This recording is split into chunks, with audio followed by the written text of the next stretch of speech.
is on now. Can you believe? I can't believe it's the end of July. Now, me saying that, the end of July. I think there are teachers out there and students everywhere they would say the same thing. Like, can you believe? They were saying that 2 weeks ago. Can you believe it's the middle of July? Our summers are pretty much over. Anyway, yeah, I just can't believe it's the end of July. Not that I have to go back to school or anything. We've been plowing ahead the whole summer. Telephone number, folks. Hey, welcome to the program. Telephone number 870-275-9799. I didn't realize, for some reason, you'll have to forgive me, but this morning I woke up and I had this song in my head, and it was "Good Morning Baltimore," and I was like, why am I singing Baltimore from that song, that musical or whatever? And I was like, oh yeah, because Baltimore and the Rats have been in the news, and somebody should do a parody, "Good Morning Baltimore," but isn't that from the musical Hairspray? But you should replace the people with rats. Do it, but like replace all of the characters with rodents, and then you would have like this giant hit. I'm sure, right? A lot of people would be excited about that. Telephone number 870-275-9799. We got a lot to talk about today because President Trump commuted Ted Sewell's sentence. So we'll definitely be talking about that because I think, honestly, the fact that it's like a two-parter. The fact that Ted Sewell's sentence has been commuted, and it was commuted by President Trump at the urging of Governor Mike Huckabee, has got to be Max Brantley's, at the Arkansas Times, it's got to be Max Brantley's, like, worst nightmare. Like, it's not a good day for Max, as much as he reported on the Ted Sewell case. And at times, his reporting seemed to have a personal animus towards Ted Sewell. Of course, we are dealing with Medicaid dollars here. And I thought to myself, man, I sure hope that, somebody like Jeremy Hutchinson, I sure hope his sentence, when he eventually goes, if he actually ever does serve time, I hope that's not commuted without, all of the facts being known at least. It's very interesting. Again, we're going to talk about that later in the program. Coming up at the bottom of this hour, we'll be checking in to a climate change specialist. I don't know if he'd want to be called that, but he's an author, Inconvenient Facts, the Science That Al Gore Doesn't Want You to Know. Gregory Wrightstone will be back with us. He is a geologist. And there's a new headline. We'll be talking to him at 6:30. 12 years. See, the last time we had him on, we specifically talked about how we have 12 years left and everything else. Now they're saying 18 months before the end begins. Conveniently, like, what is that? That's basically around the presidential election. So, yeah, there we go. So let's make this election, if there's anyone in the Democrat Party that thinks that's a good idea. Hey, last time we ran a really terrible candidate, Hillary Clinton, and we were lecturing the country about pronoun usage while the other guys were talking about lower taxes and jobs and a better economy and making America great again.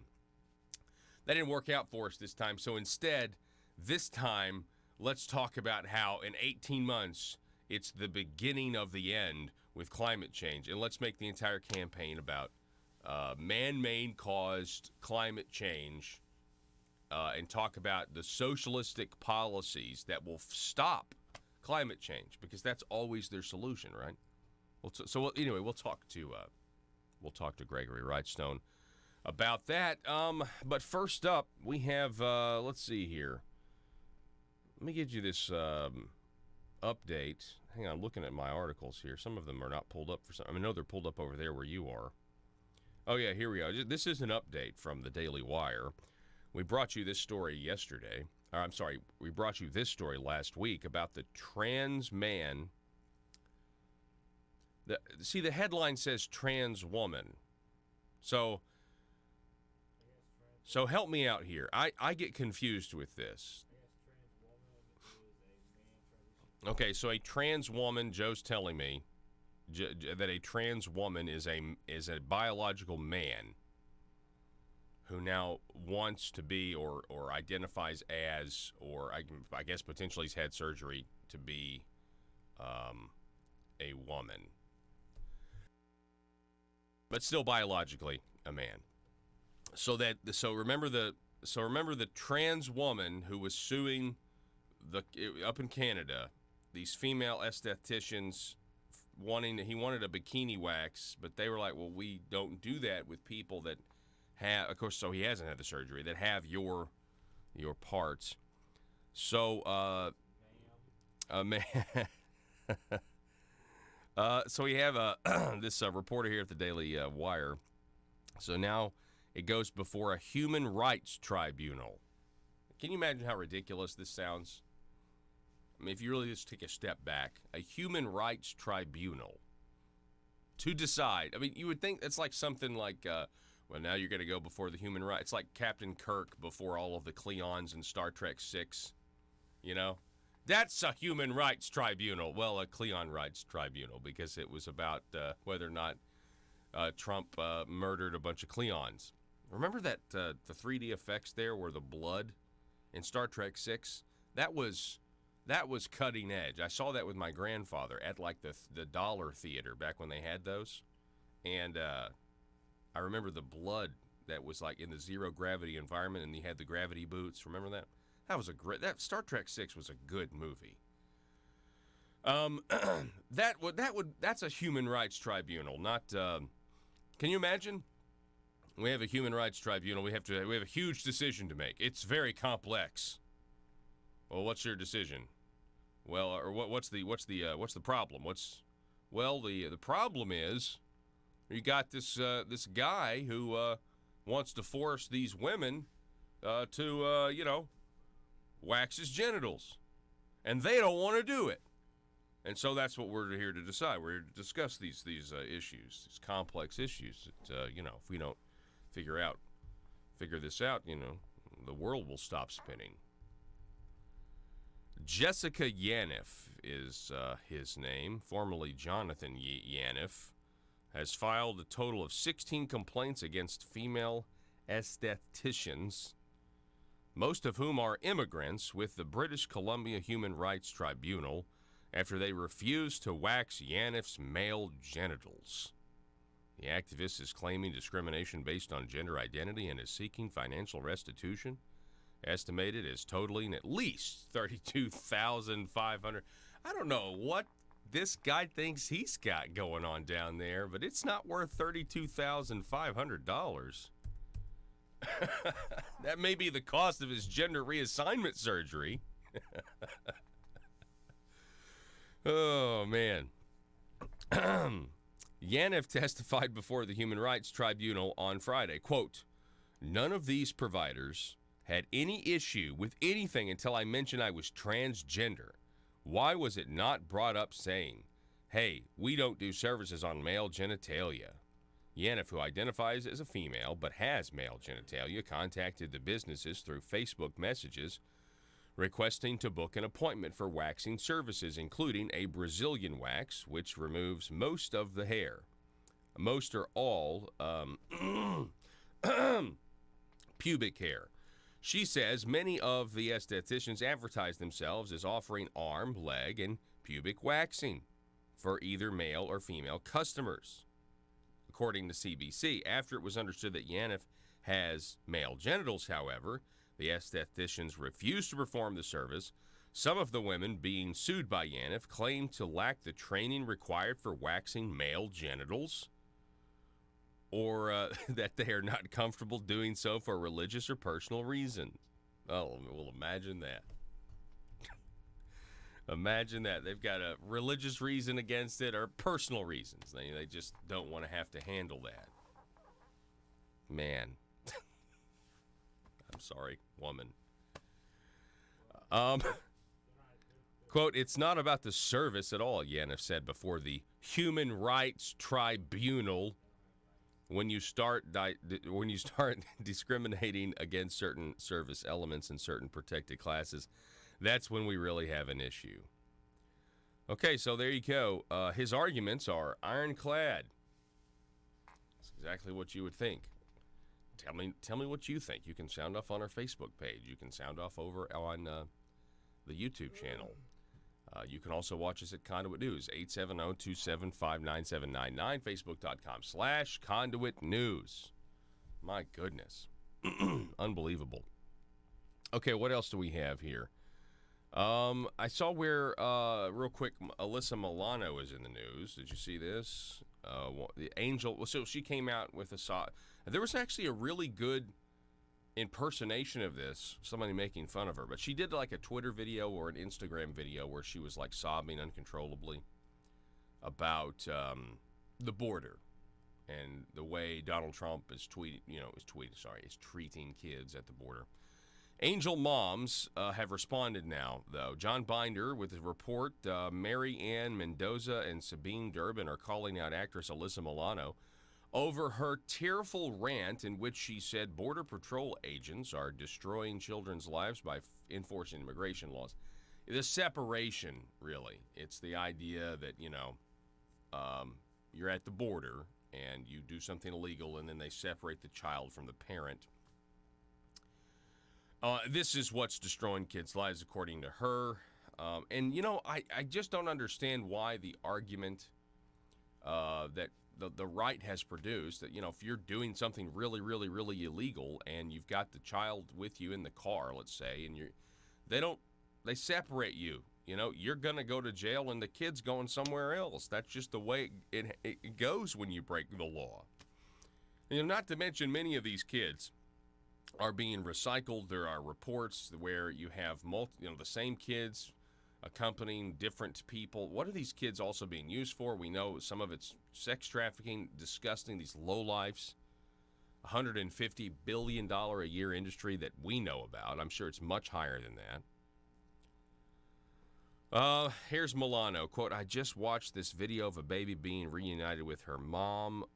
What the F are we doing? We are destroying lives. We are destroying children's lives because of arbitrary lines in the sand.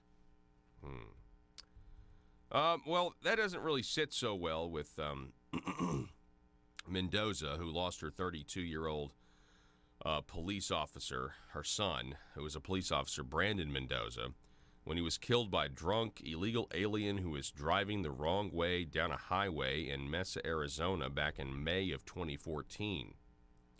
Mendoza told Breitbart News that Milano has never shed a tear for the children trafficked across the southern border by human smugglers or the American children hurt by illegal immigration.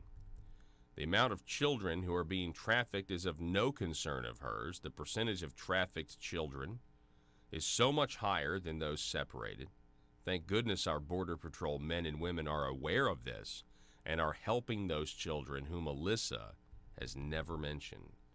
Now, no word yet if Alyssa Milano is still on the sex strike, and I do think that's relevant. If she's still, because of the Georgia abortion law and the Alabama abortion law, anti-abortion law, she and other women, progressive women, they decided to go on a sex strike, which is weird because that means that there's not going to be a pregnancy that then they can decide to kill, to abort or kill the baby, which is kind of odd considering Georgia and Alabama are trying to. Anyway, it's kind of you're actually proving the conservatives' point in a lot of ways. But hey, I digress. And I don't know if she's still on the sex strike as part of that protest, but I am on record saying that if the sex strike were to continue, you'd have to assume that she's going to, get more and more, frustrated and maybe outbursts like we saw are, I don't know, I'm just saying they could be related. That's all I'm saying. Telephone number 870-275-9799. Hey, when we come back, I'm going to tell you about Conduit for Commerce and the Calvin Coolidge Awards that took place last Friday. So we'll tell you about that and much, much, much more. Don't go anywhere. Back in a moment.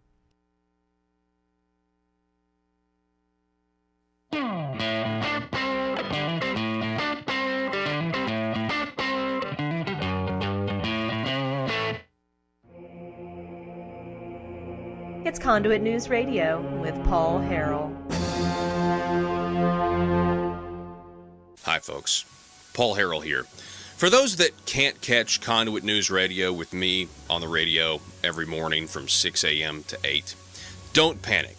You can always listen anytime on our digital platforms using your smartphone or computer. In this video, I'm here to help you navigate to the many options you have to watch or listen to the show across our digital platforms. First, you can catch the show on Facebook. Just use your internet browser and type in facebook.com/Conduit News. From there, select Videos on the left side of your screen. From there, you can watch the full 2-hour show each day or select specific interviews you want to watch. Another place you can watch the show is on YouTube. Just use your internet browser and type in youtube.com. Then, in the search bar, search for Conduit News.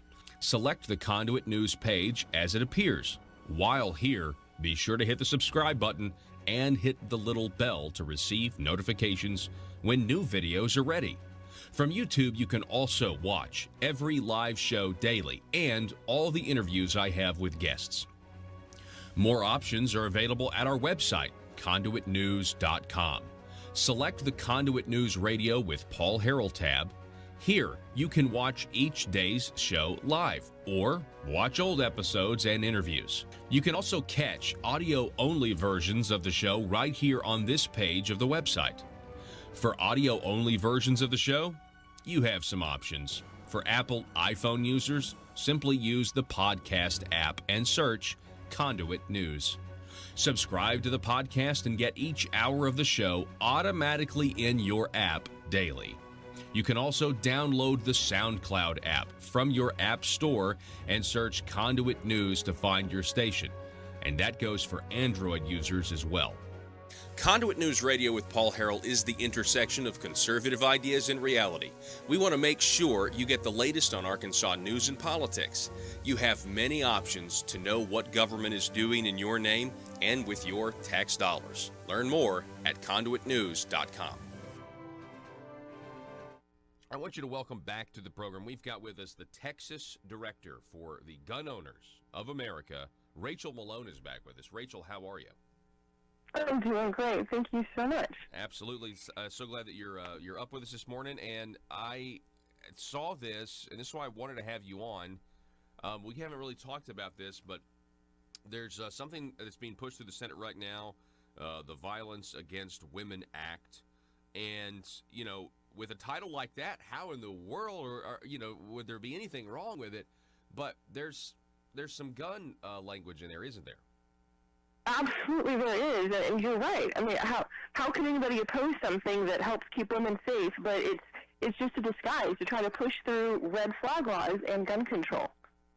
I saw your piece up at gunowners.org. Why women oppose the violence. Conduit News Radio with Paul Harrell is building a liberty machine. Find out more at conduitnews.com. You guys seen the meme? It's the meme where Donald Trump is like, and for my next trick, I'll get the Democrats to defend rats. Yeah. It's fantastic. It just never stops. Folks, our board this week, for the rest of the week, says Coolidge rules. Wilson drools. Coolidge rules and Wilson drools. I know. You might think, well, that's kind of playground-ish or adolescent, but it's the truth. Calvin Coolidge, the president, had a lot to deal with after Woodrow Wilson almost destroyed this country. Certainly Woodrow Wilson altered it. Anyway, that's why Conduit for Commerce puts on every 2 years after the legislative session. They hand out these things at the Calvin Coolidge Awards. So they named this dinner after this president that nobody really talks about. They should talk about it, though, because this guy knew what he was doing, right? Matter of fact, let's see if I can't find some quotes here from Calvin Coolidge. He was all about perseverance, right? the 30th president from 1923 to 1929. Calvin Coolidge once said this, "Nothing is easier than spending the public money. It does not appear to belong to anybody. The temptation is overwhelming to bestow it on somebody." Wow, that's crazy. That's nuts. That's true, though. Look, it doesn't appear to belong to anybody. Now, that's not true. It does, but it doesn't appear to. Most people think it's just the government's money, which means it's free money. It belongs to whoever is lucky enough to get into power and, grab the money. Nothing is easier than spending the public money. It does not appear to belong to anybody. The temptation is overwhelming to bestow it on somebody. That's pretty good, right? Can you understand why Conduit for Commerce would name an award dinner after Calvin Coolidge, who also said, "I favor the policy of economy, not because I wish to save money, but because I wish to save people. The men and women of this country who toil are the ones who bear the cost of government. Every dollar that we carelessly waste means that their life will be so much the meager. Every dollar we prudently save means that their life will be so much more abundant. Economy is idealism in its most practical form." On legislation, Calvin Coolidge, "The people cannot look to legislation generally for success. Don't hurry to legislate. Give administration a chance to catch up with legislation. You can display no greater wisdom than by resisting proposals for needless legislation. It is much more important to kill bad bills than to pass good ones." Here's another quote. Calvin Coolidge, "People who start to elect a man to get what he can for his district will probably find they have elected a man who will get what he can for himself." Ouch. That is, that one right there, that one hurts. That one stings, doesn't it, if you think about it? Later on, hopefully we'll have time for this, later on in the broadcast, I do want to talk a little bit about, and you've heard me mention it before, but the screw tape letters, do you realize that they added an entire speech, C.S. Lewis did, added something to the screw tape letters well after the original publishing date. Years later, they went ahead and added a new toast, if you will, from Screw Tape himself, at an awards banquet, but an awards banquet in hell for all of the devils. So for those of you who don't know what Screw Tape is, it's a senior demon writing to a junior tempter demon, his nephew, Wormwood, about how to best ensnare humanity. So they added so there's a second part to this where Screw Tape is giving this speech in front of this hall. And in that speech, it talks about getting people into habits and then making those habits their principles and then getting them to defend those principles, which are really just habits.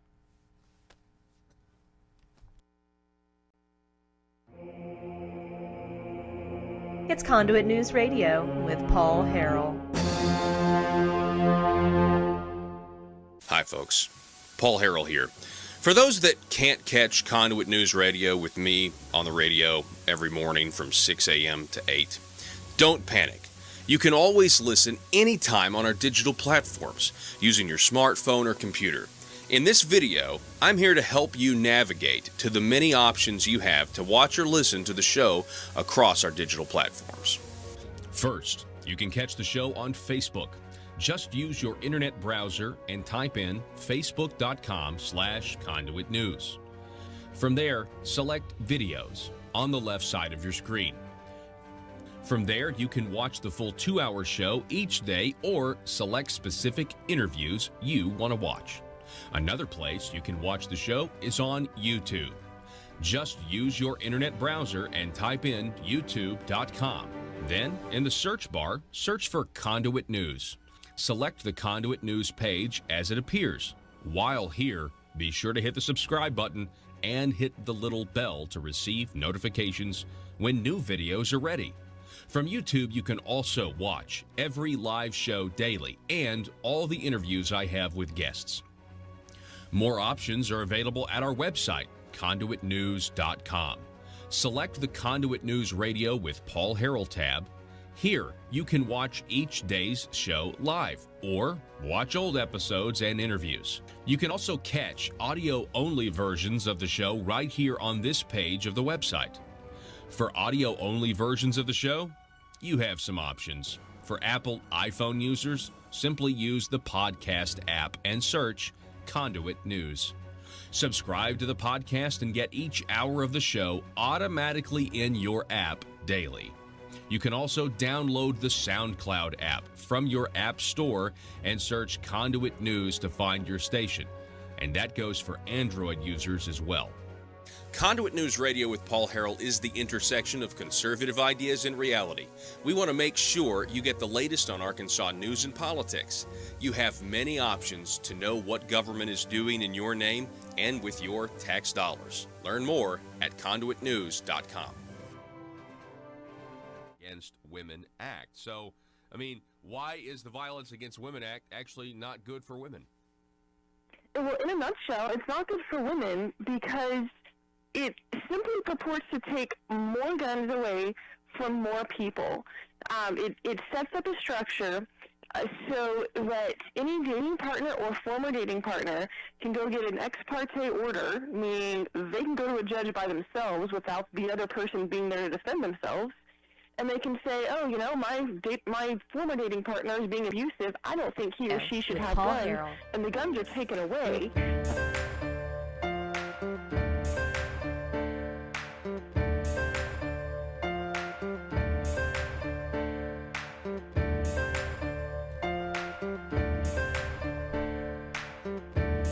All right, welcome back, folks. All right, thanks so much for being with us. Telephone number 870-275-9799 if you would like to contribute to the program. You can also sound off on the Facebook page. That's facebook.com/Conduit News. It's facebook.com/Conduit News. Headline here from the BBC. Climate change.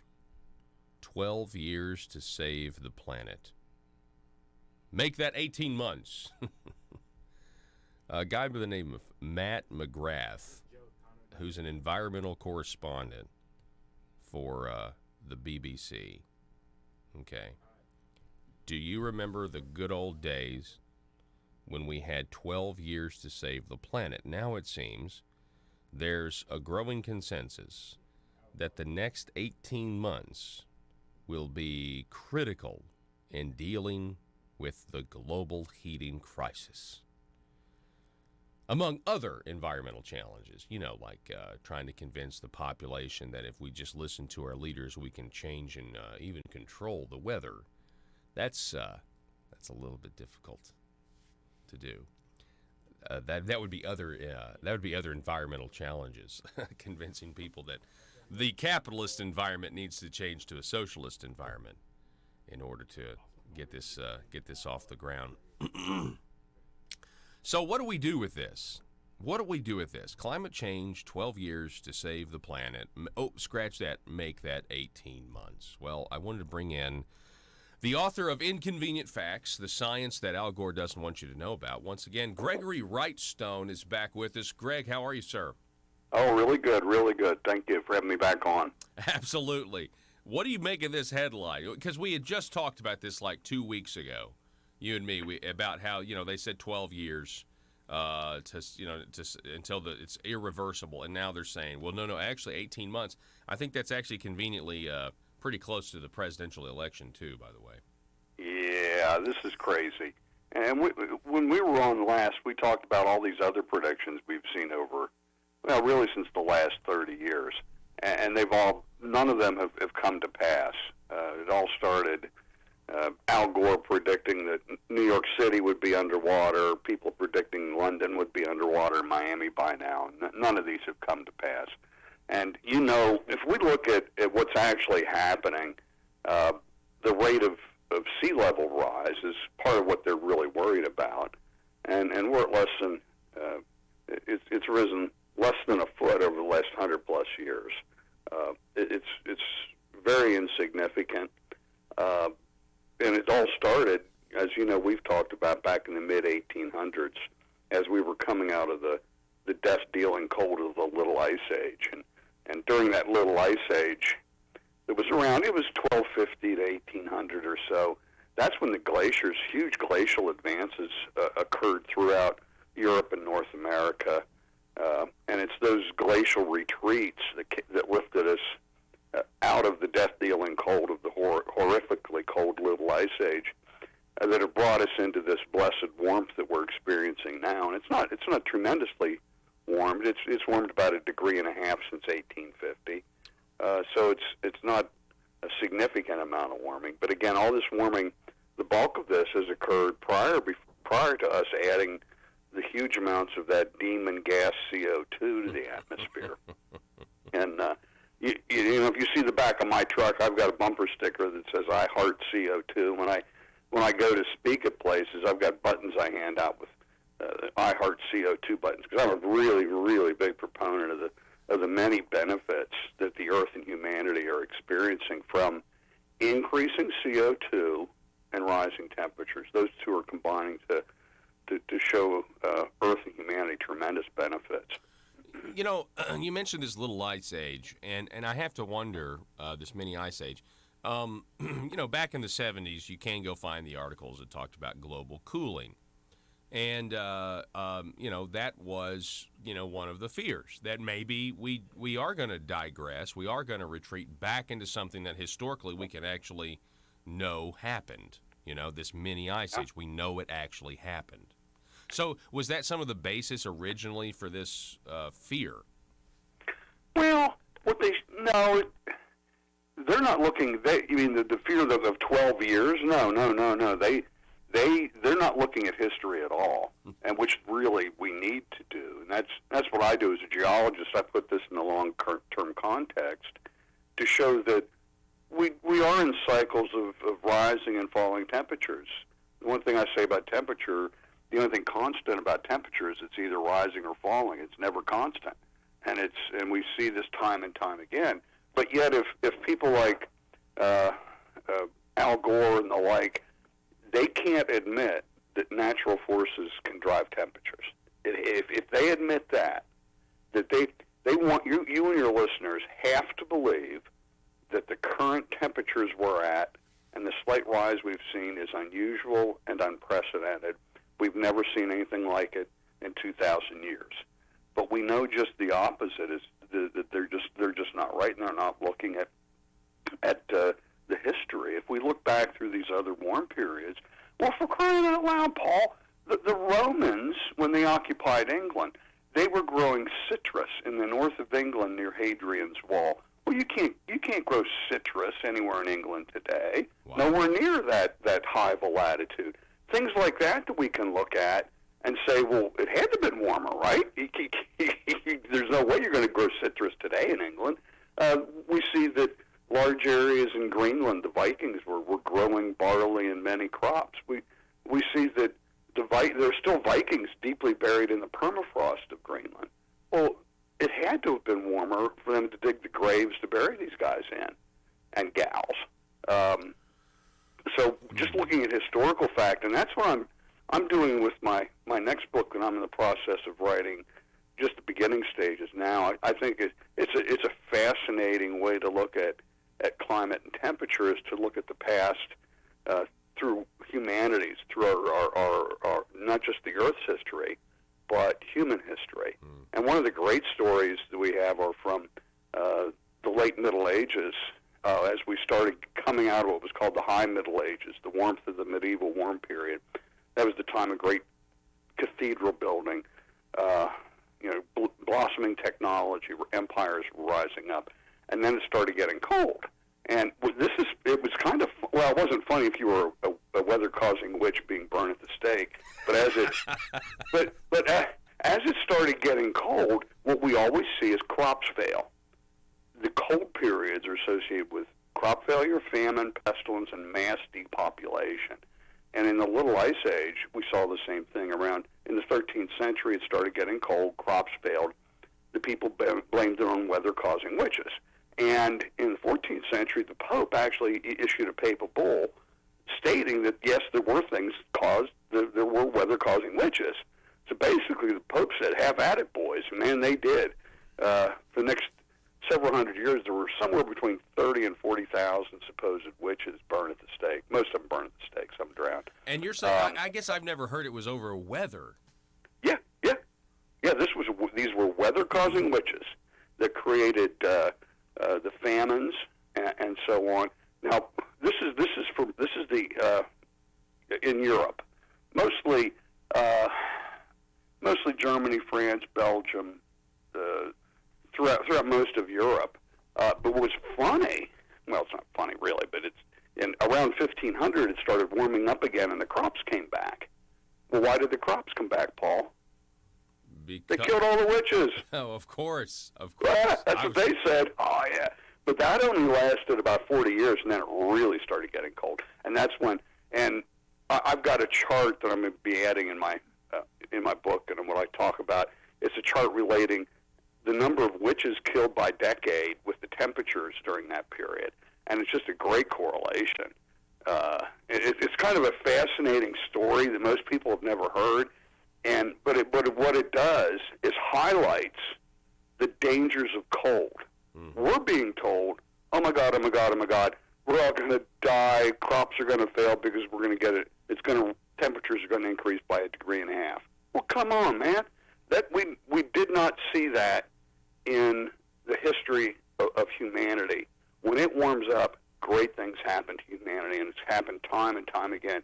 Each of those past periods, they were the Minoan warm period, the Roman, and the medieval warm period were times of great prosperity, and food was plentiful. Yeah. And those are the times they're telling us, oh, well, forget what happened in the past.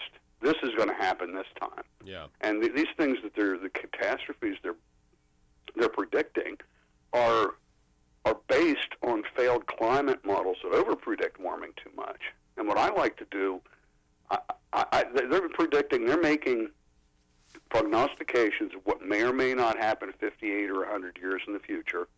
I look at what's happening today, and I see just about every case we look at, we see things improving, things getting better. If we look at the last 100 years of human history, of our history, what do we see? If we look in the historical rearview mirror, man, we're just getting better and better and better. More food, more longer life expectancy, better health, cleaner air. Everything's getting better and better. And they say, oh, no, that's all going to change. Yeah. And all I see, and all they do is look at doom, despair, and destruction. Gosh, is what they predict for the future.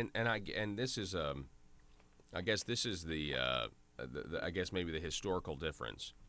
You know, they were burning witches to try to control the weather, but there were actually consequences. We could see that, hey, that they could see there. You know, we can't grow our food; it's too cold.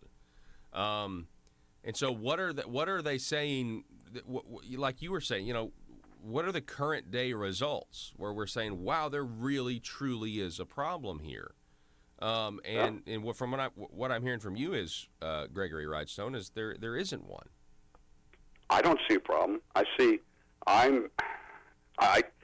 What they're doing with banning fossil fuels and moving away from fossil fuels and the things like the Green New Deal and the Paris Climate Accord, well, I call them solutions in search of a problem.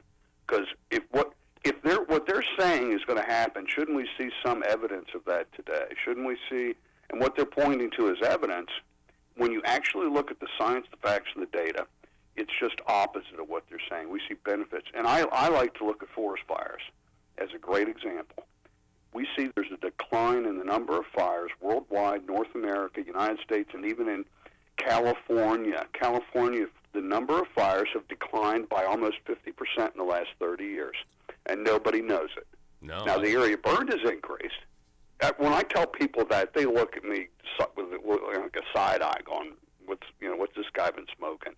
And then they look at the data, and it's data from Cal Fire, and they go, "Huh, wow."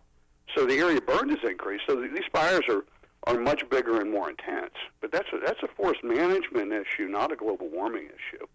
And we see that with droughts.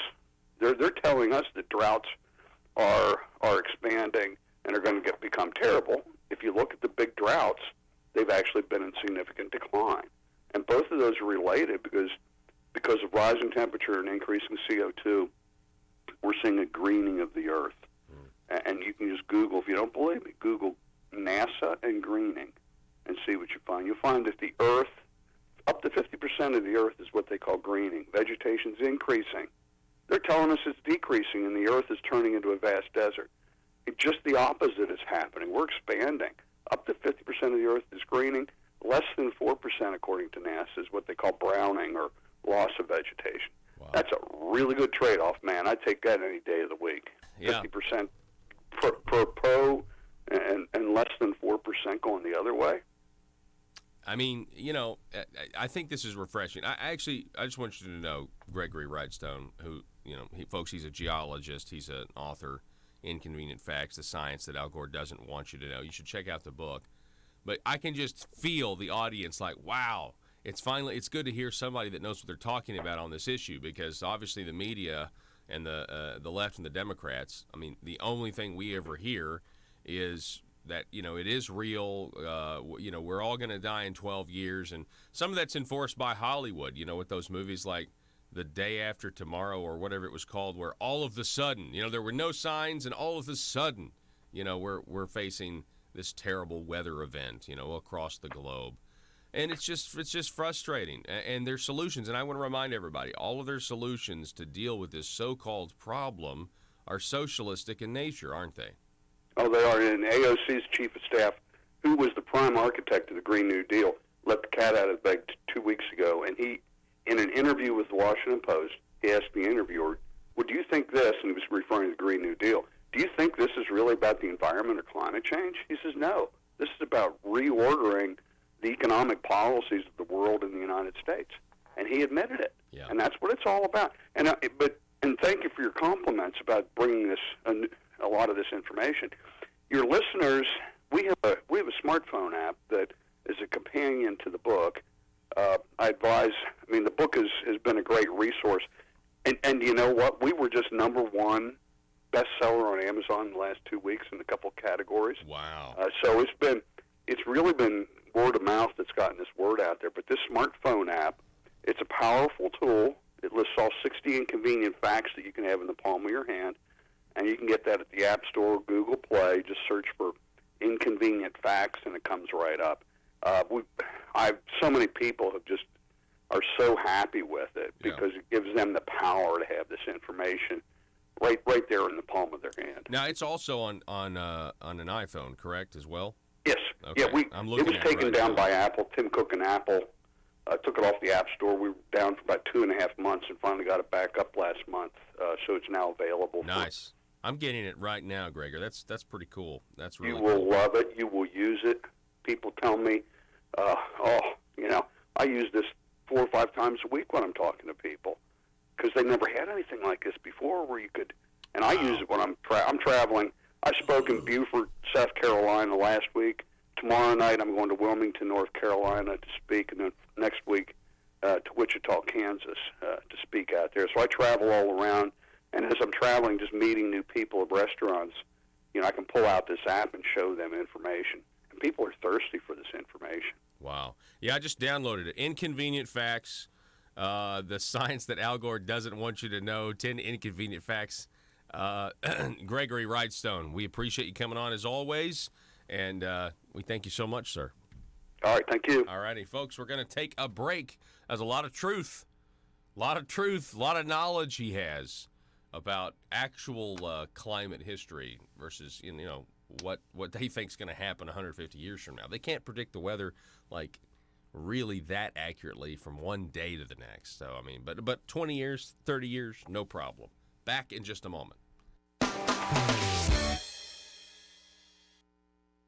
from that former dating partner. And the insidious thing is that, of course, this hurts women who might actually have been in an abusive relationship, and the abuser is accusing them, the victim, of being the abusive one, and maybe that woman has a handgun for self-defense and is trying to get out of that abusive relationship. And so the gun could actually get taken away from the victim, from the innocent, law-abiding, peaceful victim who's trying to be empowered and take care of herself and maybe get out of a dangerous situation. And taking away her means of self-defense means maybe she's stuck in that abusive situation. So it actually increases, potentially, violence against women. Isn't this kind of also like it sounds like it's like a red flag law, right? Because Absolutely. It's red flag law. It's just, they tried to bring up red flag laws, and grassroots reacted strongly against it. So they said, oh, you know what? Okay, we won't do red flag right now, but let's just rebrand it. Let's just call it something else and bring it right back up.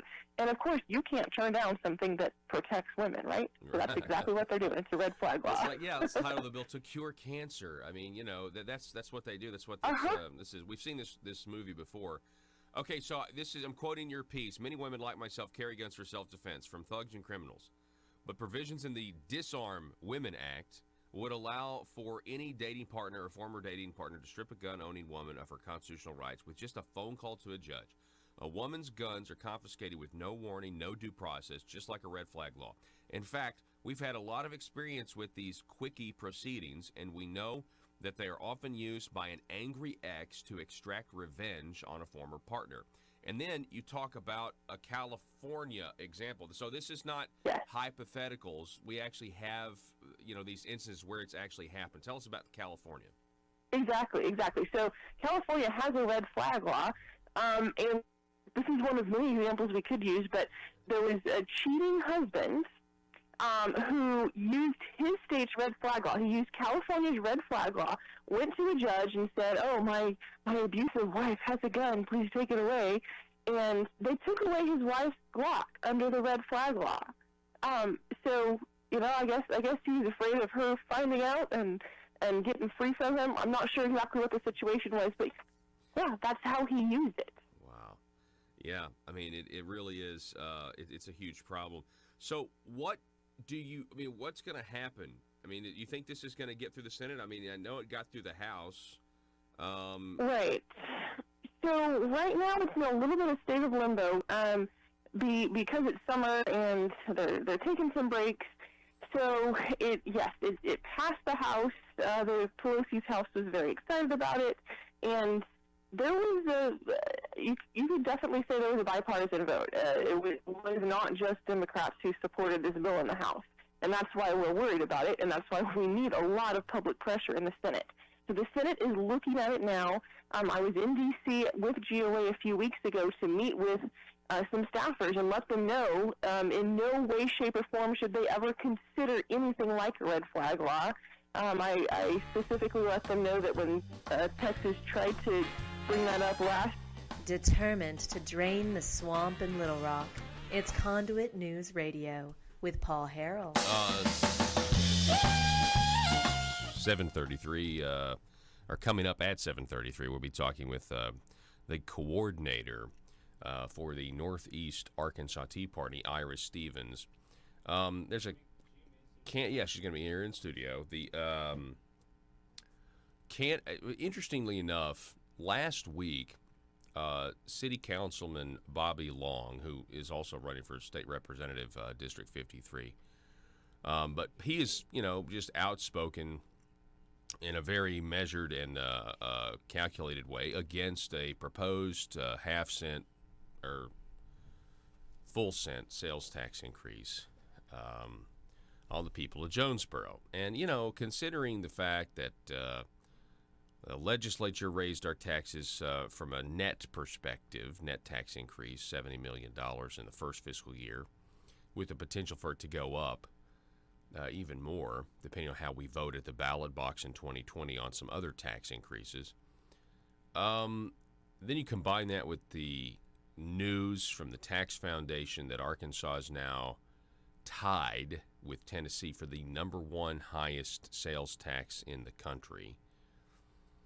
And you also combine the fact that the people who are pushing half of this cent, they want it to go for all kinds of things that I think is it's apparent at this point that the lists that are being put out there, there's no way to do all of them. And so, and that's from what I can tell, there's no way the amount of money over 12 years is going to pay. Now, it might, but I'm very skeptical of it. And it's like a Santa Claus wish list. And it's to the point where I think the proposal itself, based on the way it's been handled, lacks maturity. And I that's the only way I can say it. Anyway, Alderman Bobby Long, he actually penned a Facebook post, and I wanted to talk about it with Iris. Probably going to talk about it with Bobby here pretty soon as well. But wanted to talk about it with Iris because it was. I mean, I shouldn't have to say this, because we're talking about grown-ups who grown-ups. What a weird word. We're talking about grown-ups, talking about adults who are in government, in society. But his post was like, oh, okay. How adult of you to actually think about not only what the tax increase is being promised to build, but how much will it cost to staff it? What will the fees be to use it? Will the fees break even, versus the cost? No, they probably won't, because this is a government-run thing. And the fees would be too high for, lower-income individuals to be able to use it for it to break even. They have to be too high. So, no. Okay, well, how much is it going to cost to staff, train, maintain?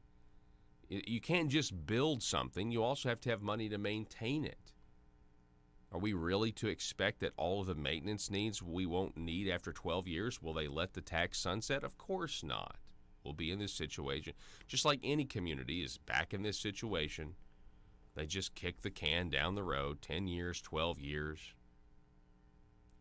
And, making you think it's temporary when it's never really goes away. If it does, it goes away for a year or two, and then they bring it back. I think people are tired of it. And I honestly think, there is if you want a tax increase for something in your local community, I think there's a right way to go about it, but it's not to essentially create an unrealistic list just for the sake of getting people on board with taking more money from all of the people to subsidize other people's hobbies. At least that's what I can tell. Or, that's kind of the way I feel for now. And that's the thing. I think with each one of those individually, the list, water park, bike trails, I'm sure you could make reasoned arguments for this specific thing that we need, or this specific thing that somebody would argue that you would need. But see, that opportunity is basically gone now, because you just go, okay, who is this in this sector of the community? All right, let's promise them something. Then let's promise them something. Let's promise these people. And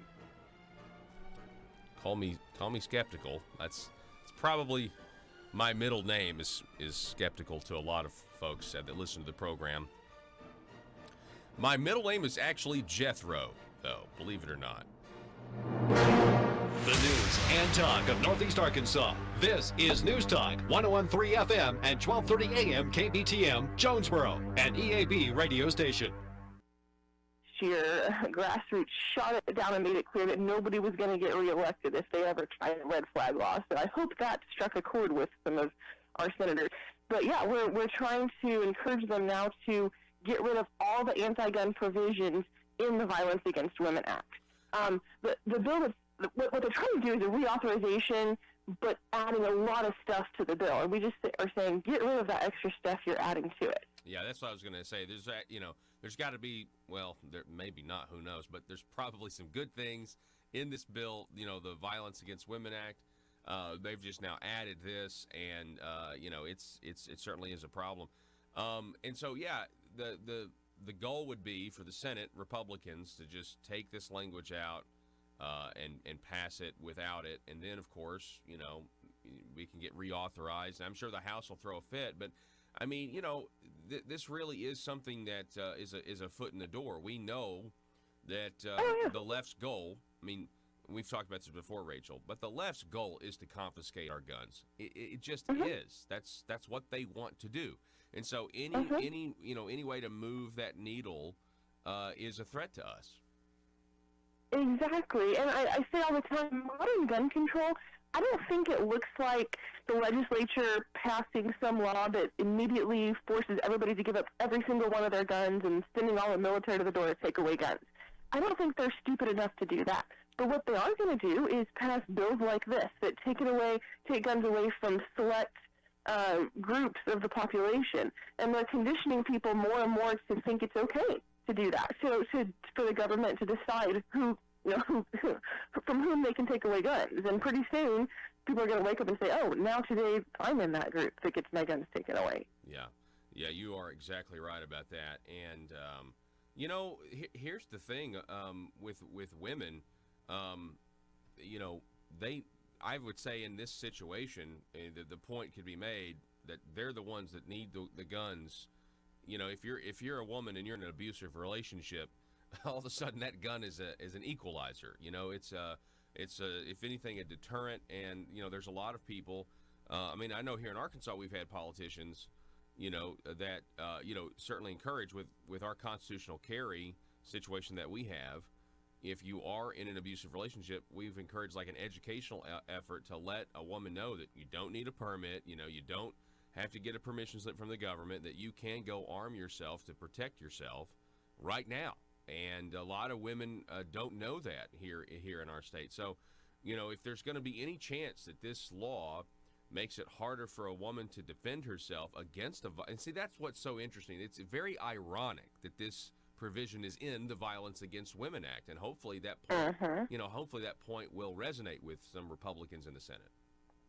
Yeah, well, I think that if the feminists had any moral consistency, they'd be the best gun rights activists in the world, because guns empower women like nothing else. I grew up observing domestic violence, and it's horrible. I don't do anything to stop violence against women. But taking away more guns doesn't, because I've also seen women who are so courageous and ready to take the steps to get out of a horrible abusive relationship and protect themselves and protect their kids.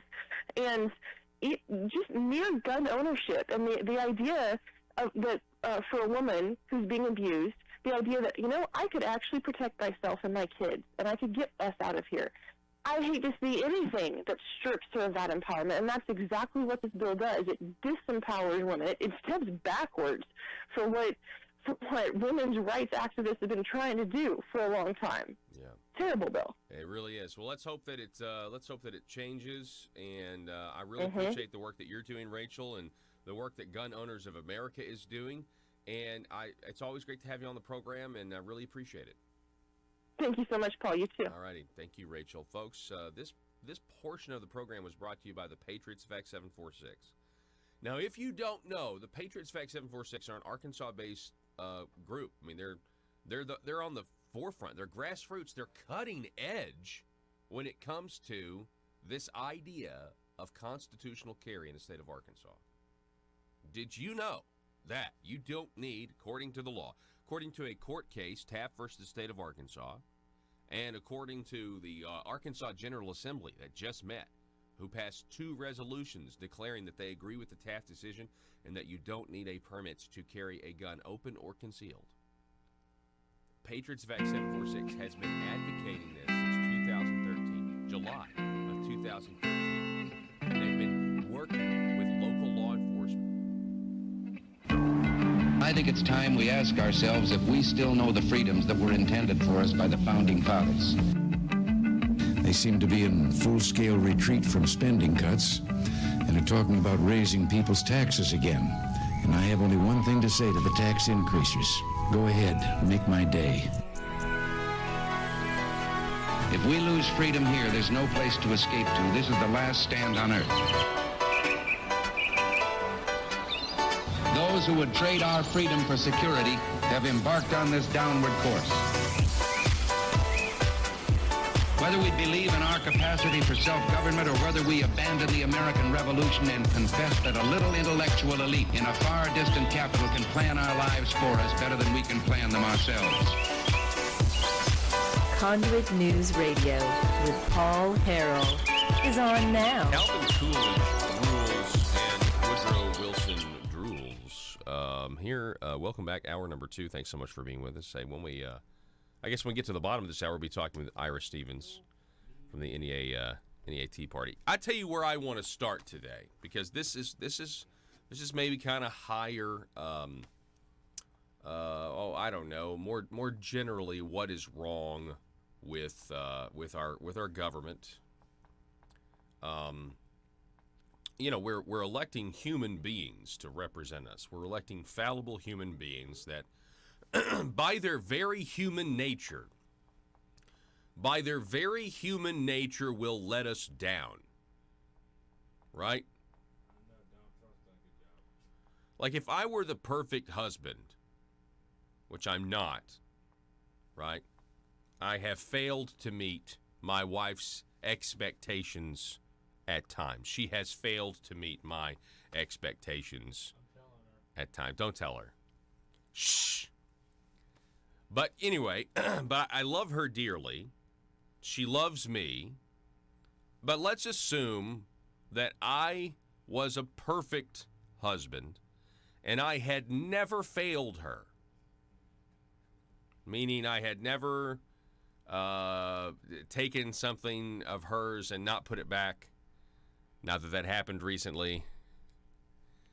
I never have done anything like that. I would still fail her and disappoint her at some point, because I am a mortal person and I'm going to die someday. And death is a disappointment. And boy, is that an understatement. So by our very human nature, we are under the curse of sin. So we're in this world. That's why death exists. And I am going to die. I'm going to let my wife down, my family down, my friends down in some capacity, because I'm going to die. And we're electing. Now, it's much worse than that, right? Because we do all these other things in our life that are really messed up and really wrong and really, really dark and imperfect. And we do this through our entire lives.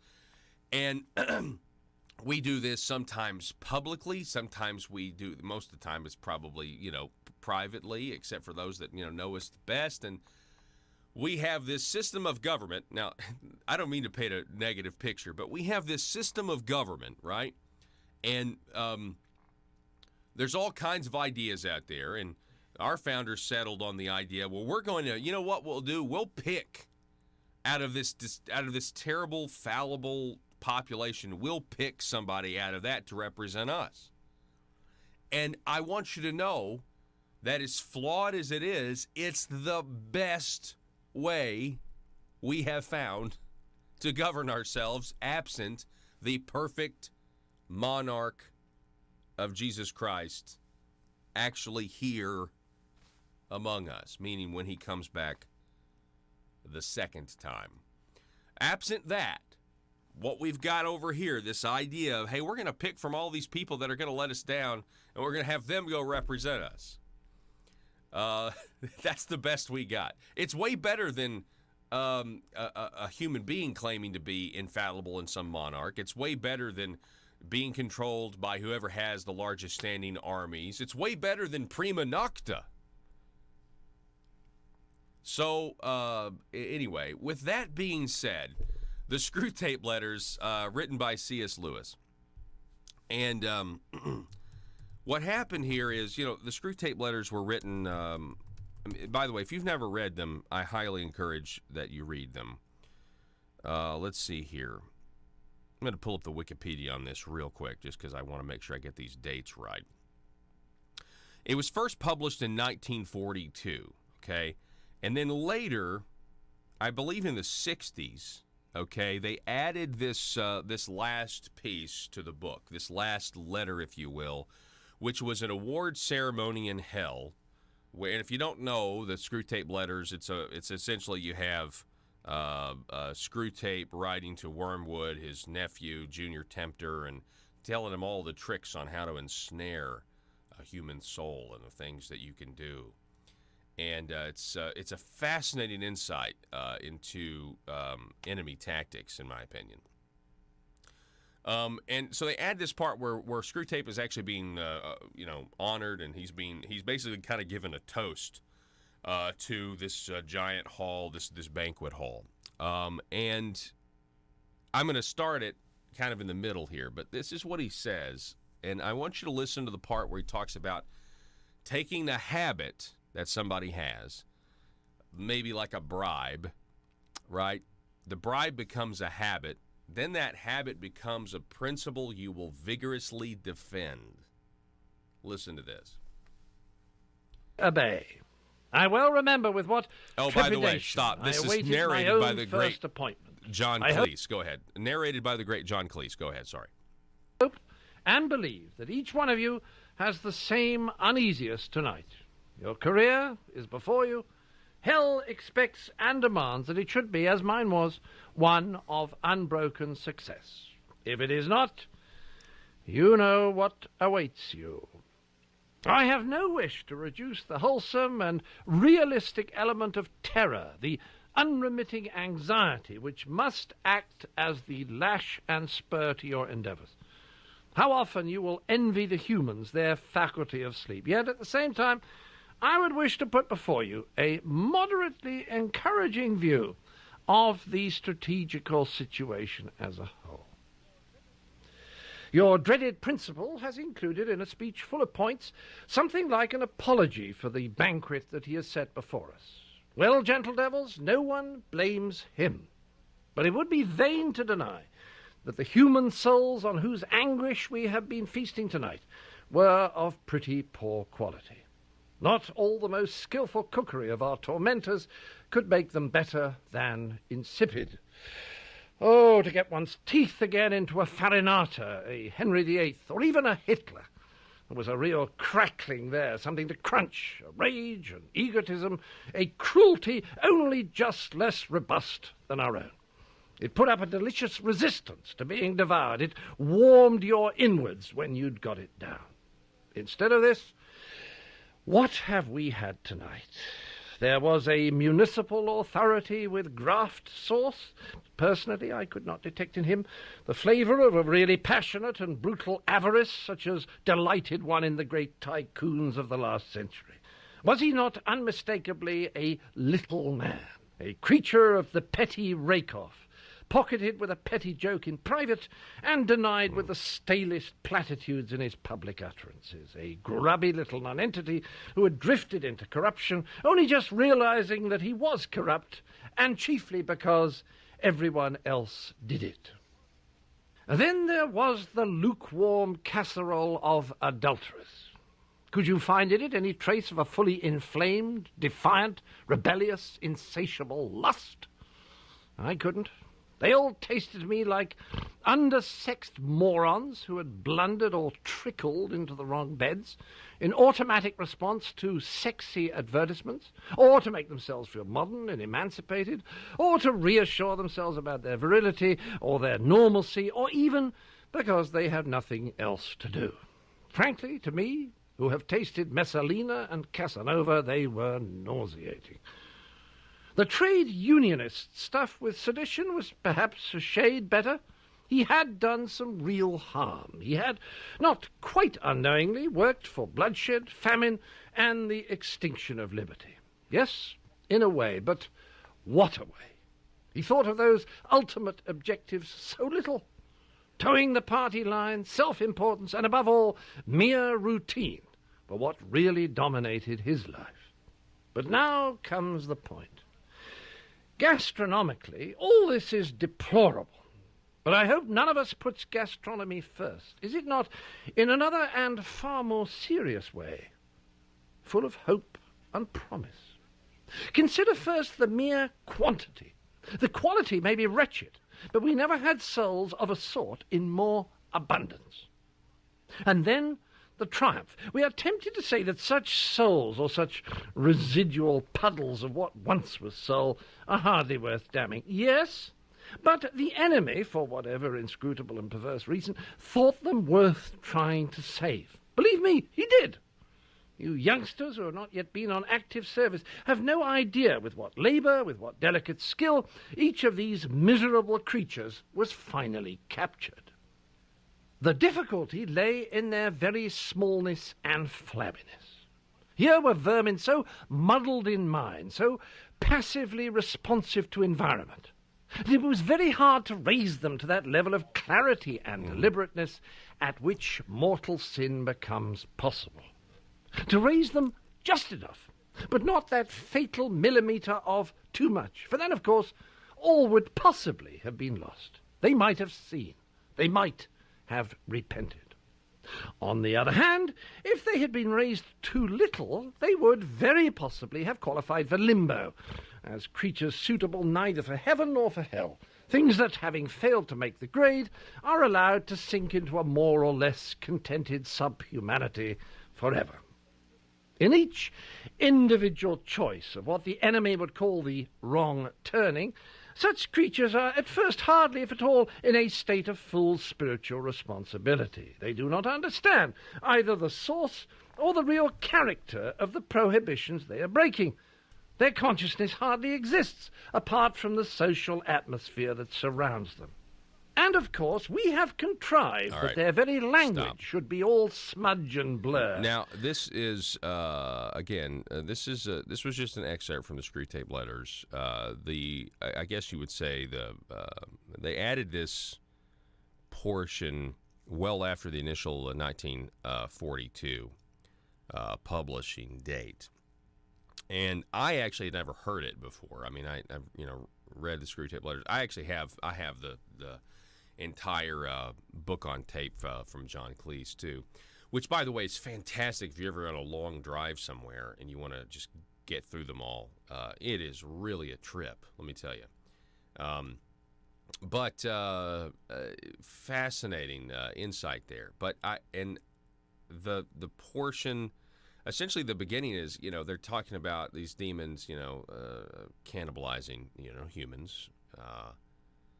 And they're talking about, the taste of Hitler is actually really awesome, but, it's kind of not very motivating, these low-level offenders, if you will. The person who's just some corrupt municipal politician or trade unionist. I just found that to be just incredibly, considering what I think many of us have observed in what, and how we govern ourselves. I mean, really think about this. It kind of goes back to what I was saying.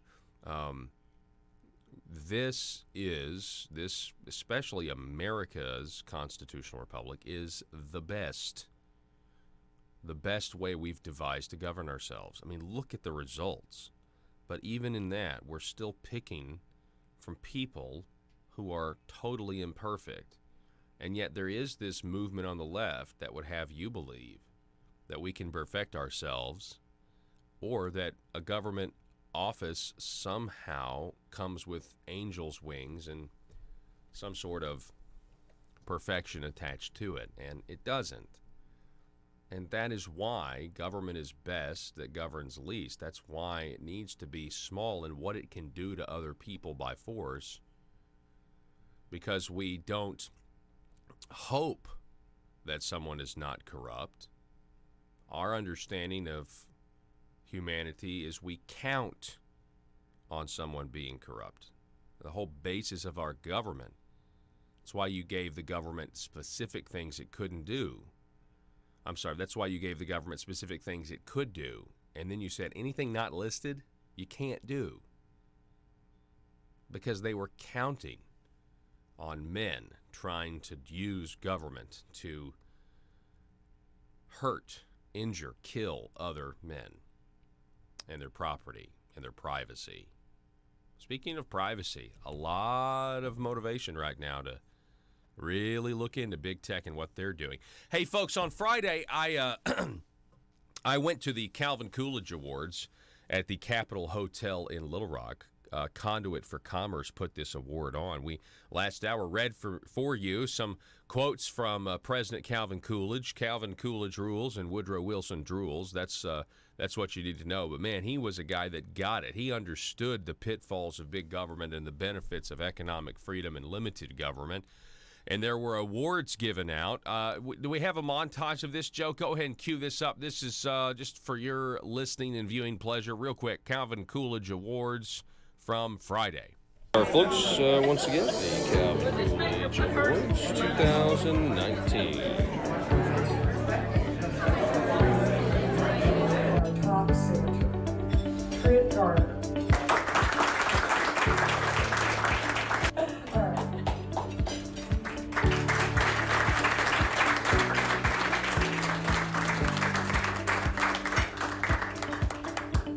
Dan Sullivan had our first highest score, and we appreciate that, Dan. Thank you, Dan. Thank you. Clint Penzo. Clint's from Springdale, and Clint is my legislator. Very proud. But Clint, I'm going to shake your hand since you're my legislator. But thank you. Congratulations.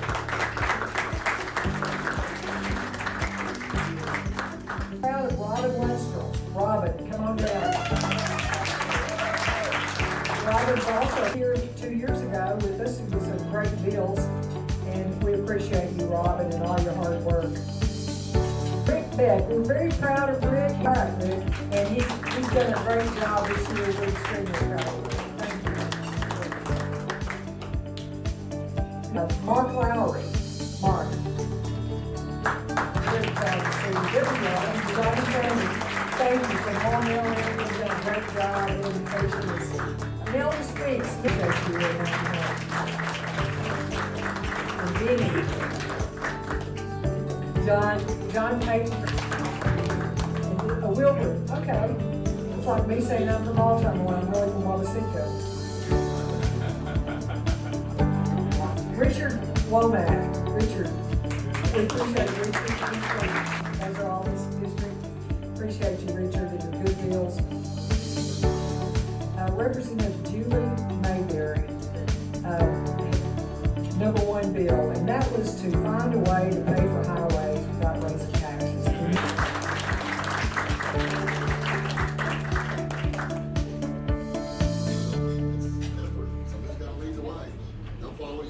Dave Wallace had trying to end sovereign immunity. Dave, we had increasing access to health care with the APRN bill. We appreciated that too. And so those two bills were both the reason that we wanted to give Dave a hug and have his precious wife here. Thank you.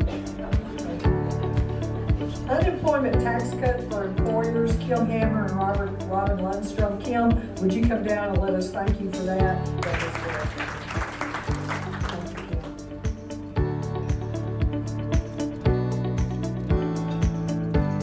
Blake Johnson and Ken Bragg had together a school choice tax credit deal.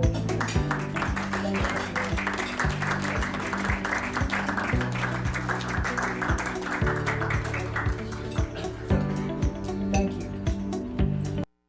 All right, yeah, that's just a little bit of what happened there. We got more of that. But yeah, congratulations to the Calvin Coolidge. Conduit for Commerce Calvin Coolidge heroes. State Reps Dan Sullivan, Austin McCollum, Clint Penzo, Grant Hodges, Marsh Davis, Robin Lundstrom, Josh Miller, Rick Beck, Mickey Gates, Justin Gonzalez, Francis Kavanaugh, Mark Lowry, Nelda Speaks, John Payton, Richard Womack, and Senator Trent Garner. We got to take a break. Back in just a moment. Folks, hey, welcome back to the show. We've got Michael Bustler on the line. He is a professor of economics from Stockton University in New Jersey. You've seen his stuff published, Newsmax, LifeSet, townhall.com. Dr. Bustler, how are you, sir? Good morning, Paul. How are you? It's my pleasure to be here. Yes, sir. It's always great to have you. I wanted to have you on to talk a little bit more about this minimum wage topic. We've got polls showing that Americans are concerned about the impact the increased minimum wage will have on the economy. I know there's a caveat, like at first they support it, but then they want, if you give them the right information about the negative things that it could do, then they're not so sure. What can you tell us about this? Yeah, so historically, every time they suggested raising the minimum wage, the American public overwhelmingly supported it. Now, usually the increases in the minimum wage were 80 cents an hour, $1 an hour, and Americans, because they're compassionate, tended to support that. This time, the House of Representatives wants to raise the minimum wage more than double it, from the current $7.25 an hour up to $15 an hour, and they're going to take 5 or 6 years to get there. Now, with that size of a increase in the minimum wage, it's going to cause far more harm than any benefit. So supporters, Nancy Pelosi and the Democrats in Congress, would say, well, look, if you raise the minimum wage, it will lift people out of poverty. People who are working hard 40 hours a week deserve what Bernie Sanders refers to as a living wage, and $15 an hour is a minimum. They deserve it. We should pay them. So that's their argument. Now, what you're referring to is some information that came out talking about what the longer-term effects of the minimum wage would be. The Congressional Budget Office estimated that 1.3 million people would be lifted out of poverty. The problem is, when you raise wages like that and the workers aren't really doing anything more for it, when wages end up going up that much, it ends up reducing the number of jobs available. Now, some economists will say that's not true, but if you look at reality, I think you'll agree it is true. $15 an hour turns out to be about $31,000 a year, plus with the Social Security that the company has to pay and some other costs, turns out to be about $35,000 a year to hire somebody who has absolutely no skills. A minimum wage worker is somebody who doesn't really know how to do anything. They don't have any skills. Yeah. So how many jobs will be available for people with no skills that the employer has to pay $35,000 a year to? I think that's why, with the fast food situation, exactly. the skill there is to hand a bag of food out of a window. And that's not a specialized skill. That's something we can all do. And that's why these fast food restaurants are going to start putting automated. They already are. They're putting automation in their stores. Yeah, that's exactly right. So, exposing the truth and everything the Marble Palace establishment keep trying to cover up. It's Conduit News Radio with Paul Harrell. All right. Sorry, Joe. I saw you in there. Welcome back to the program. Thanks so much for being. That's why you were waving me on. Okay, I understand. Folks, when we come back, we're going to be talking with Iris Stevens. She is the coordinator for the Northeast Arkansas Tea Party, and we're going to talk just a little bit about taxes again and possibly tax increases. A special election on September the 10th, which, by the way, I wouldn't have known was September the 10th unless I had seen it on signs of people who are for the tax increase. It's interesting. Anyway, number 870-275-9799. We'll talk to you more about this when we come back. You don't want to miss it. Also, your meme of the day coming up around 7:50 this morning.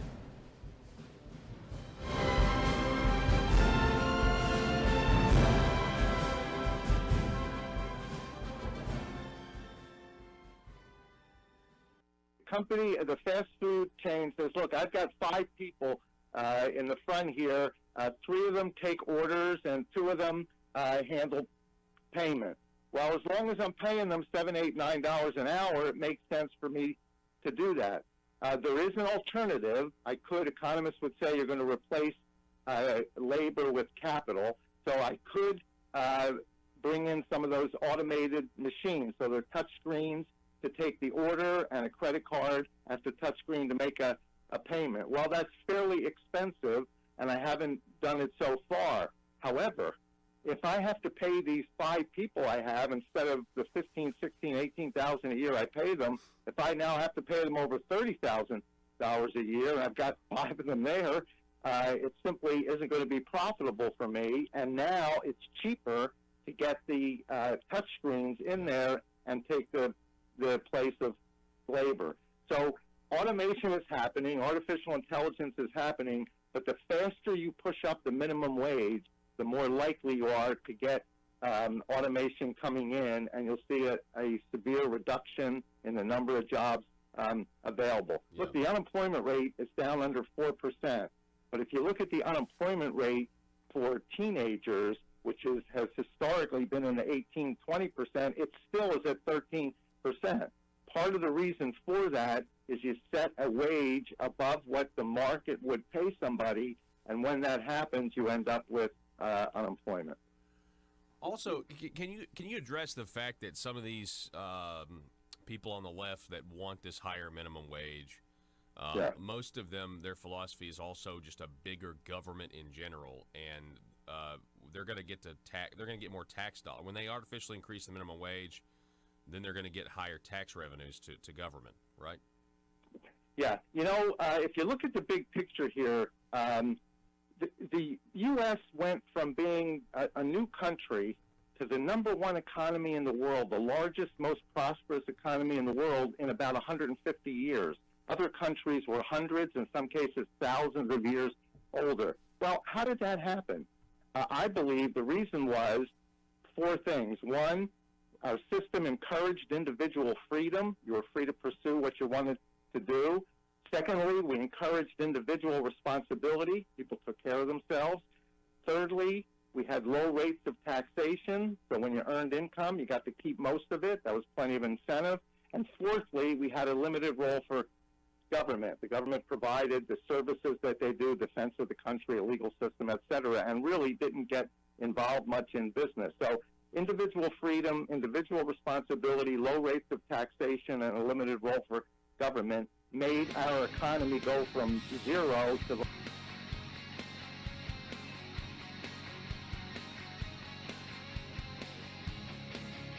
The intersection of conservative ideas and reality. Conduit News Radio with Paul Harrell.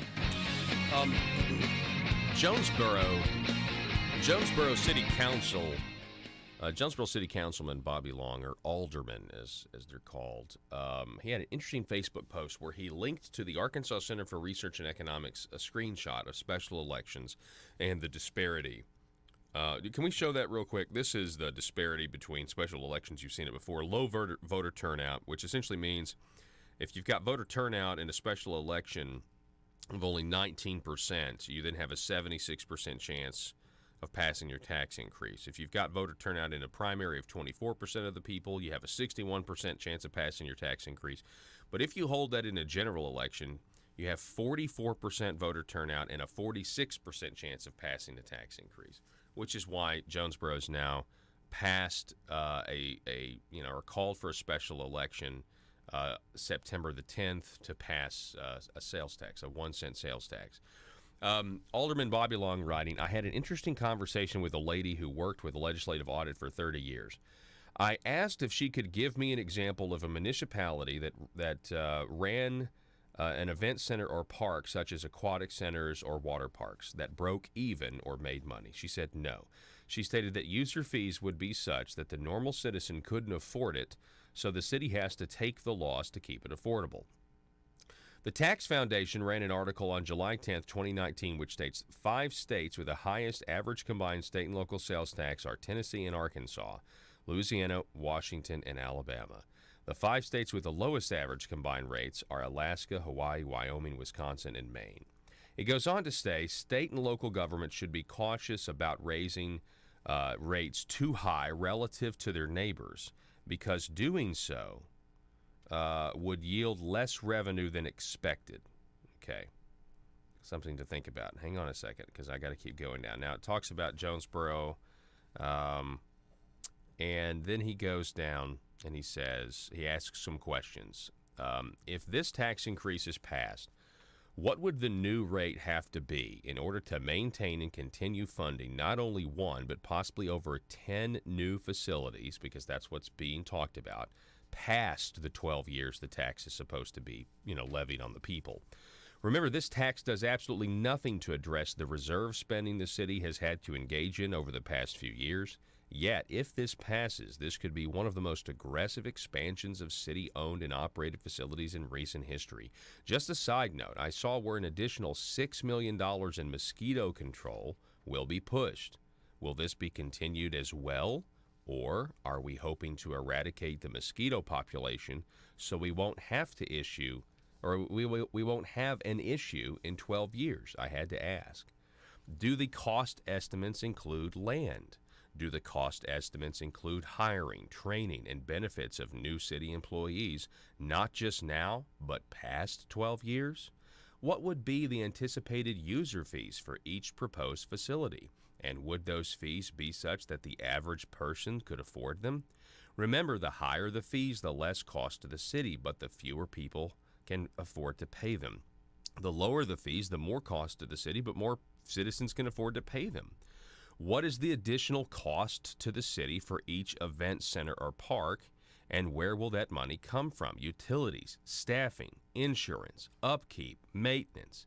If we can anticipate a loss on each such project, how many current city departments will have to see reductions in budgets in order to compensate for the overall loss on possibly greater than 10 new facilities? Why were we not afforded this list with the numbers weeks ago when I asked for them prior to the vote to be put on the ballot? I was told that Team Jonesboro had the numbers, but would not disclose them for fear that by releasing the numbers, it would influence the impartial integrity committee, and then that would become the list, and we don't want that. And we have audio of that.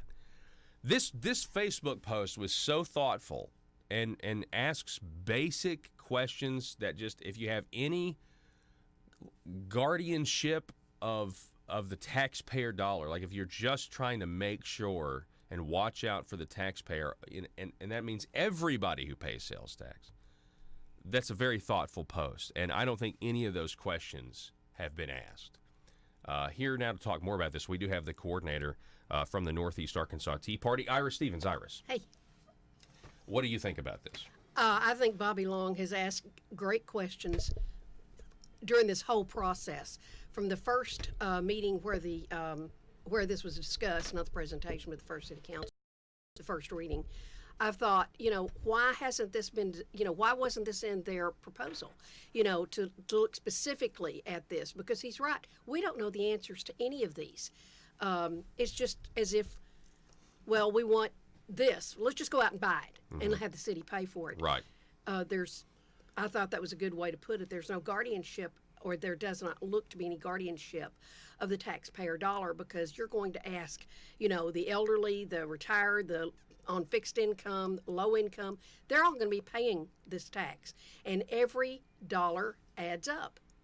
I think a lot of people who may be a little bit better off financially don't think about that when they do this. They go, well, it's a great project, it's only an extra penny. Yeah. Well, that penny adds up, and we see that in the way taxes affect areas. What do you think about the list now? Because last time I talked to you, there wasn't a list with dollar figures attached to each one of these items, like Children's Museum, bike trails, aquatic center. I thought it was amazing. I looked at that, and I'm sorry, my first reaction is, they can't possibly think that we believe they're going to be able to do all of this. It's just not going to work, and I'm far more concerned about the cost down the road than just the initial cost that they've mentioned, which, as Bobby said, we're not told, does this include land? Does it include all of the things that you mentioned? Or is this just the aquatic center itself, or just the pool itself, or whatever? But then down the road, we're going to be stuck with this. And I don't say stuck because, goodness knows, some of these projects I think look fine if they're paid for correctly. We haven't been told whether or not they've got any corporate sponsorship yet. Now, that was mentioned, but we haven't been told whether they do or not. Are some of the movers and shakers in this area, are they actually going to kick in $10 or $15 or $20 million for any of these projects?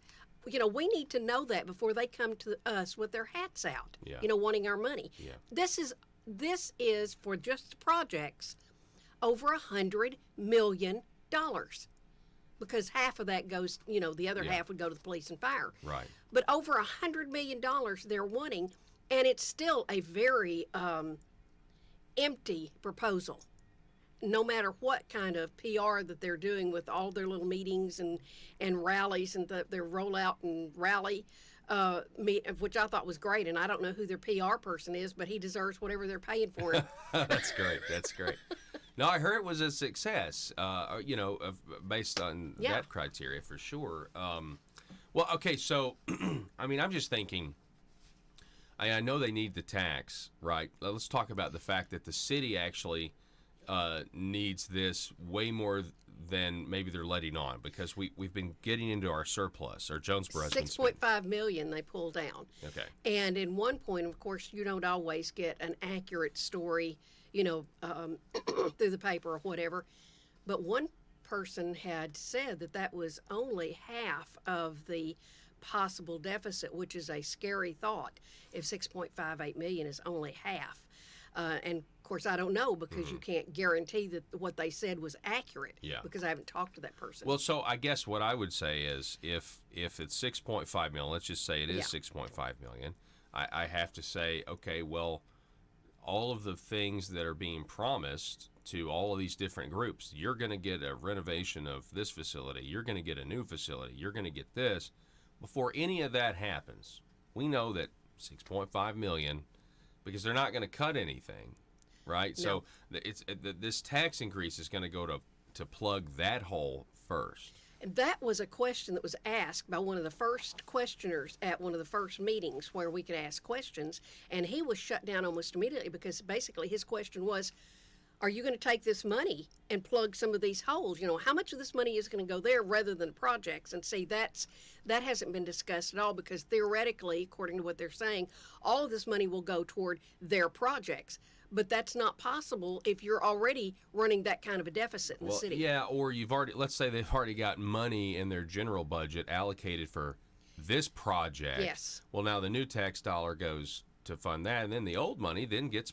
It's a shell game. You were here 10 years ago when they did this. I was here 10 years ago. I remember they had police officers and firemen on the corners of the busiest streets holding up signs saying, save our jobs, or whatever they said, vote for the tax, not save our jobs, but that they were using the police I think and fire. some of them were told that, if we don't get the money, But that was never true. They had the money. They just wanted anyway. That's why there is the amount of skepticism toward this project that there is because so many times we have not felt like we've been actually told the truth, and that we've had everything exposed. Talk about transparency. Scott McDaniel has said repeatedly, this is a transparent process. But I'm sorry, this is not. When we don't know the details, this is not transparent. Mm-hmm. And this is a tax that I think, for all intents and purposes, will be permanent. Yeah. It'll be a permanent tax because they'll have to have that money. And as I spoke to a Team Jonesboro member here a week or so ago, he said, well, if it's not successful, when we come to, re-up the tax or whatever, he said that they won't vote for it. And I looked at him and I said, I don't think I said, I totally disagree. How can you not? Are we going to let the aquatic center go down, the pools go down, the museum go? I said, and that's what they will do. They will tell us, well, So I said, it doesn't make any difference whether these projects are successful or not. Also, not to mention, again, I was here 10 years ago. Matter of fact, as soon as I started my career in radio, this was a little mini battle, and it passed. That they passed their tax increase.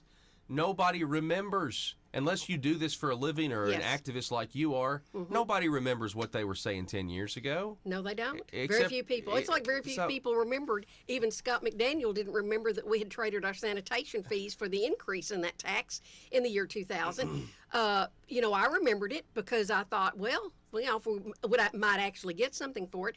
And then they get up, Team Jonesboro, and says, well, we don't have sanitation fees. Well, yes, we do. We rolled them into that tax that we paid that we're still paying.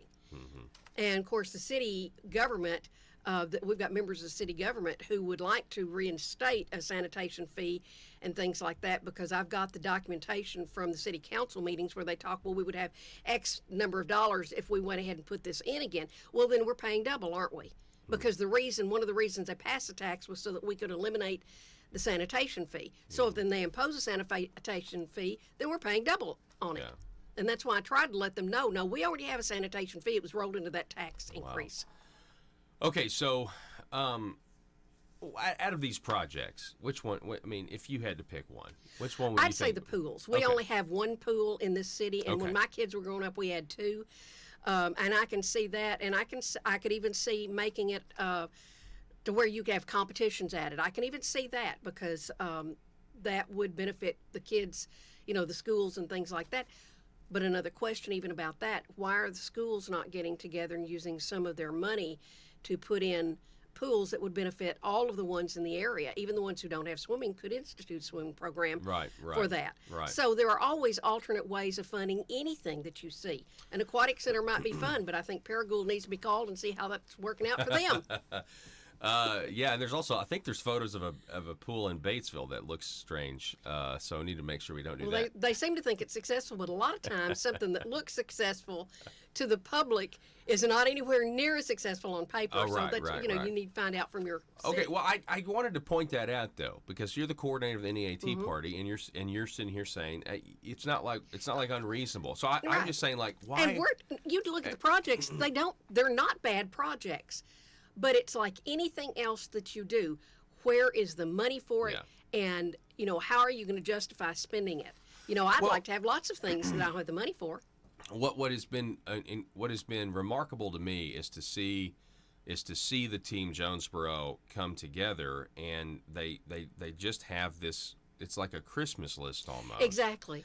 And they're very cheerful about it, and it sounds wonderful. It sounds so great, good. but I really think if they had to just, I think it just comes across as elitist, and I don't think it's resonating very well with the rest of the community that is. I've heard a lot of negativity about it from the rest of the community, and we're not talking about just the people who are elderly on fixed income. There are a lot of people who do not like how it looks. Yeah, exactly. I mean, they should have picked one. They should have. Exactly. They should have maybe 3 projects. Yeah. Let's do something about this. And you should have researched them to exactly. death. And I mean, like, let's get an estimate. Let's get another estimate. And let's talk about maintenance. Let's talk about staffing. Yes. Let's release all of that. How would we staff it? Pay for the lifeguards. Exactly. All of that stuff. But nothing. And it's like then somebody be like, okay, all right, we know where the money's going to. We know where it's going to be spent. We know how much money's going to be raised for the most part. Exactly. It boils down to, are you for it or against it? Yes. And here, you might think the projects are great, but my stars, you don't have any kind of. We don't even know if they're going to be done because it sets up some committee, and then they decide. I'm sure after they fill the budget hole, over 12 years, which projects get. So you're just giving some committee, carte blanche. And now they don't spend the money. We know that it filters through the integrity team or integrity panel, whatever they call it. Right. It filters through them, and then they send the projects to the city council. Right. But a lot of these projects have already been mentioned as desirable by the city council, so why would they turn those down? Mm-hmm. No. I mean. Exactly. I know that's the process, but come on, it's basically I just wanted to get that bit about, the city council will still have. Yeah, well, you need to say that. We want to be. Plus the fact that it's already been in a lot of the city council suggestions and things like that, and some of their plans. We've got a plan that goes back to 2013 that suggests some of these things. Well, and maybe there will be corporate sponsorships. I mean, maybe that actually will happen. I'm sure we'll know. That would be nice to know going in. Right. Rather than having to show up if the it ballot. passes, then I'll do. Then exactly. We'll, that's not a good solution. Well, Iris, we'll have you on again, obviously, and to talk more about this. Thank you. So I appreciate it. One more thing. Yes. We have members of Team Jonesboro that have agreed to show up at our Tea Party meeting on August 5th, this coming Monday. That's great news. They, I invited them because I say, we need information. Mm-hmm. We don't have a lot of information that we want. And so I asked them if they would be willing to show up, and they agreed they would send a couple of representatives to our Tea Party meeting so that we can discuss things. That's good. And, I know you guys are always civil, and always. that'll be good. I mean, and that's, that speaks to their character, that they're willing to engage I with think people so, that they too. know Exactly. are, hostile that are towards it. primarily Yeah. opposed to the Opposed not to it. opposed to the project, concerned about the process. Yeah, concerned about the taxpayer money, really. Is Exactly. What it is. Okay. Ira Stevens, everybody. By the way, before you go, let me ask you.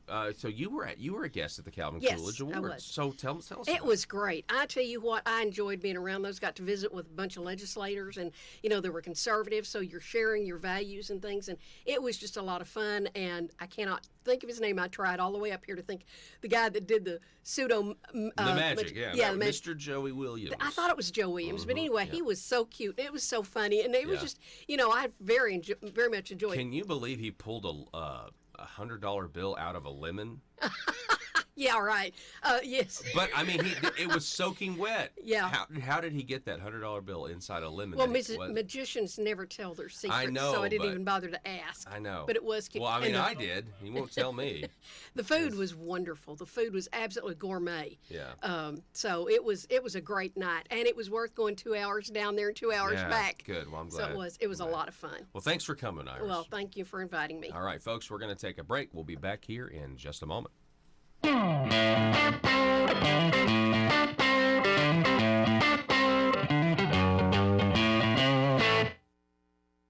Largest in a short period of time. All of these social programs that the Democrats are putting forth, free college tuition, pay off your student loans, free health care for everybody, we're going to raise the minimum wage, all of those programs, which they believe are geared to cure perceived social injustices, are all opposite to those four principles. The government takes over industries, you're going to lose individual freedom. The government provides services for you, you're going to lose individual responsibility.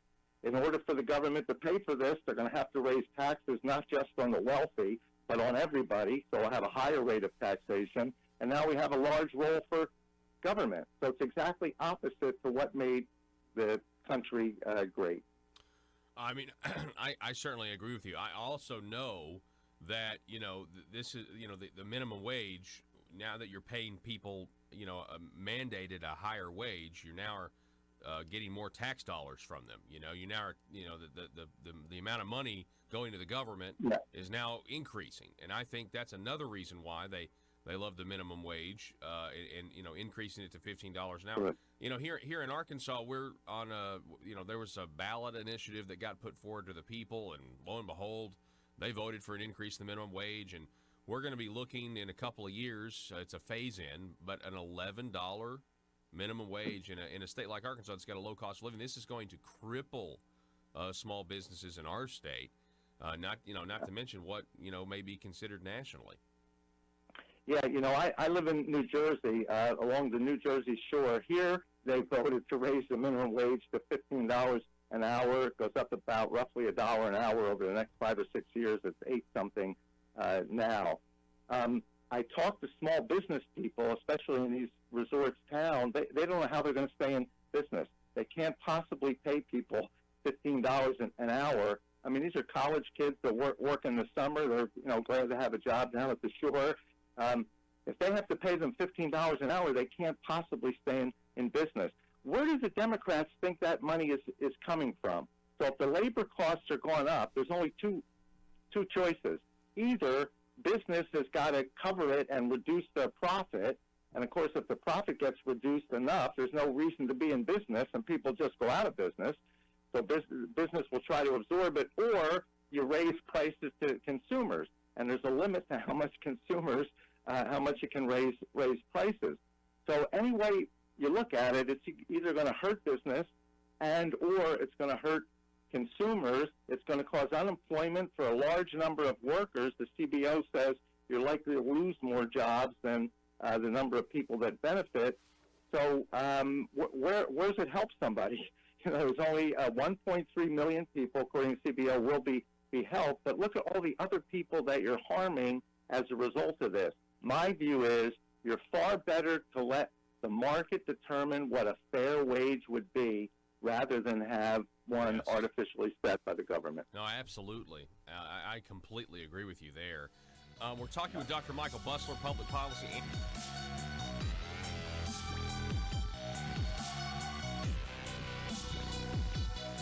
Need your daily news fix? Don't forget to tune in to Conduit News Radio with Paul Harrell.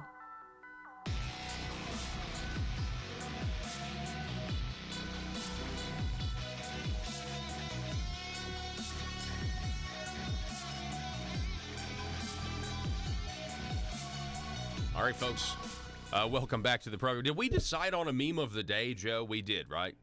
I don't remember which one we decided on. What? I know, but... Oh, yeah, I know what it was, the one with the sun, right? Here's the thing. So me and Joe have a too good of a time. Me and Joe, I have a too good of a time as we're doing the radio show. It's a terrible accent. So we have too good of a time in between breaks and stuff. He's like, what do you think about this meme? Or what do you think about this? So, Joe's kind of browsing through the memes while he's, running the show. And so he shows me a lot of them, and I forget which ones we decided on. I want to remind everybody, check out the interview that we did with Gregory Wrightstone. Very, very good last hour. It'll be up at conduitnews.com later in the day, as well as the YouTube channel. You want to subscribe and click the little bell to receive notifications. It's a big way you can help Conduit News out by doing that. Also, we just sat down with Ira Stevens. So those of you who are in the Jonesboro area, you guys that are going to be paying the tax, if you want to know a little bit more about, the questions that have not been answered, and yet there's still a special election, September the 10th, where they're going to ask to tax you more money, you need to check that out as well. It'll be up at the YouTube channel as well as up at conduitnews.com. Here is your meme of the day. This is courtesy of conservative_family_USA. That's a lot better name than one of the names we had last week, let me tell you. The complete opposite. Conservative Family USA versus what that other one was. Anyway, both were still funny memes. This is Baltimore's problems, which are the Sun. Calling Trump a racist is the equivalent of shooting a water gun at the Sun. Baltimore's problems, which are essentially a dumpster fire that's reached temperatures of fusion, and you're trying to put it out with a water gun. So, we'll post this up to the Conduit News Twitter and Facebook pages.